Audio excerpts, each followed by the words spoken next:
नमस्कार, मैं अभिराज और आप देख रहे हैं वीके न्यूज। प्रेम, जिसके आधार पर हमारी सृष्टि की रचना हुई थी, जहां प्रेम को एक पूजा माना जाता है, जहां प्रेम से लोग दुनिया को भूल जाते हैं। लेकिन आज के इस दौर में कुछ कट्टरपंथी इस प्रेम जैसे पावन बंधन का उपयोग अपनी मजहबी कट्टरता और अपनी हवस को पूरा करने के लिए करते हैं।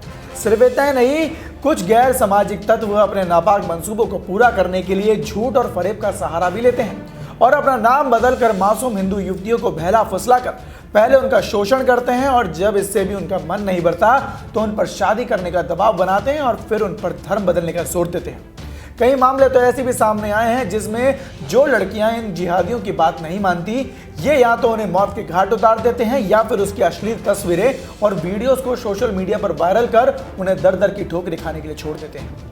इस बीच एक ऐसा मामला सामने आया है जो इन जिहादियों का जाहिलपन और हैवानियत को एक बार फिर से दुनिया भर के सामने लाकर रख देगा। जी हाँ, मध्य प्रदेश के उज्जैन में लव जिहाद का एक बेहद ही खौफनाक मामला सामने आया है, जिसमें एक माहिद नाम के मुस्लिम युवक ने अपना फर्जी नाम मोहित बताकर एक 15 साल के नाबालिग लड़की को फंसाया, उसके साथ दुष्कर्म किया और अपने दोस्त से भी उसका रेप करवाया और गर्भवती होने पर उसकी बहन के पास भेज दिया। इस मामले के सामने आने के बाद हड़कंप मच गया है। मिली जानकारी के मुताबिक इस मामले में केस उज्जैन में रजिस्टर हुआ, लेकिन जांच 3 राज्यों में होनी है। पीड़ित लड़की एमपी के बड़वानी की रहने वाली है। वो काम करने के लिए महाराष्ट्र के मालेगांव गई थी। यहाँ उसे यूपी के औरैया में रहने वाला माहिद मिला। माहिद ने पीड़िता को अपना नाम मोहित बताया और उसे धोखे में देकर उसके साथ दोस्ती कर ली। माहिद उसे अपने साथ मालेगांव से पुणे, दिल्ली और फिर औरैया ले गया। इस बीच उसके दोस्तों ने भी लड़की के साथ दुष्कर्म करना शुरू कर दिया। सिर्फ इतना ही नहीं, इन हैवानों के जुल्मों के बाद जब नाबालिग के गर्भवती हो गई तो फिर उसके बाद माहिद ने उसे बस में बैठाकर उसकी बहन के पास भेज दिया। यहाँ लड़की ने दिव्यांग बच्चे को जन्म दिया, जिसके बाद उसकी मौत हो गई। मामले की जानकारी देते हुए एसआई रशीद खान ने बताया है कि मामले की जांच जारी है। मामला कई शहरों से जुड़ा है, इसलिए 0 पर केस दर्ज कर बड़वानी ट्रांसफर किया जा रहा है।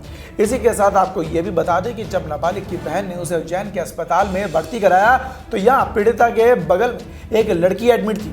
नाबालिग ने उसे पूरी दास्तां सुनाई। उस लड़की का परिचय एक हिंदू जागरण मंच में था। लड़की ने उसे घटना के बारे में बताकर मदद मांगी और पीड़िता को इंसाफ दिलाने के लिए कहा, जिसके बाद हिंदू जागरण मंच के लोगों ने पीड़िता को विश्वास में लिया। पीड़िता ने माहिद को फोन कर उज्जैन बुलाया। उसके आते ही हिंदू जागरण मंच के कार्यकर्ताओं ने उसे पकड़कर पहले तो खूब पीटा और फिर उसे देवास गेट पुलिस के हवाले कर दिया। वहीं जब इस मामले में नाबालिग लड़की से पूछताछ की गई तो उसने बताया कि माहिद मुझे मालेगांव में मिला था। उसने मुझे अपना नाम मोहित बताया था और दोस्ती की। उसने मेरे साथ दुष्कर्म किया। इसके बाद वो औरैया और दिल्ली ले गया। यहाँ उसके 2 दोस्त पहले से मौजूद थे, जिनका नाम कमाल और खुर्शीद है। उन्होंने भी मेरे साथ दुष्कर्म किया, जिसके बाद माहिद ने मुझे पुणे, मालेगांव, औरैया और दिल्ली में रखा। और तो और इस मामले में यह भी पता चला है कि ये तीनों आरोपी दिल्ली में एक गैंग भी चलाते देखे थे। अब देखना होगा कि जब यह मामला सामने आया है तो प्रशासन इस पीड़िता को इंसाफ दिला पाता है या फिर नहीं। जिन जिन जगहों पर मासूम के साथ दुष्कर्म किया, उनमें से 2 जगहों पर उत्तर प्रदेश और मध्य प्रदेश में पहले से ही लव जिहाद के खिलाफ कानून बन चुका है। अब देखना होगा कि यह कानून के तहत आरोपियों को सजा मिल पाती है या फिर नहीं। इस खबर पर आपकी क्या राय है, हमें कमेंट बॉक्स में कमेंट कर जरूर बताएं और देखते रहें वीके न्यूज। धन्यवाद।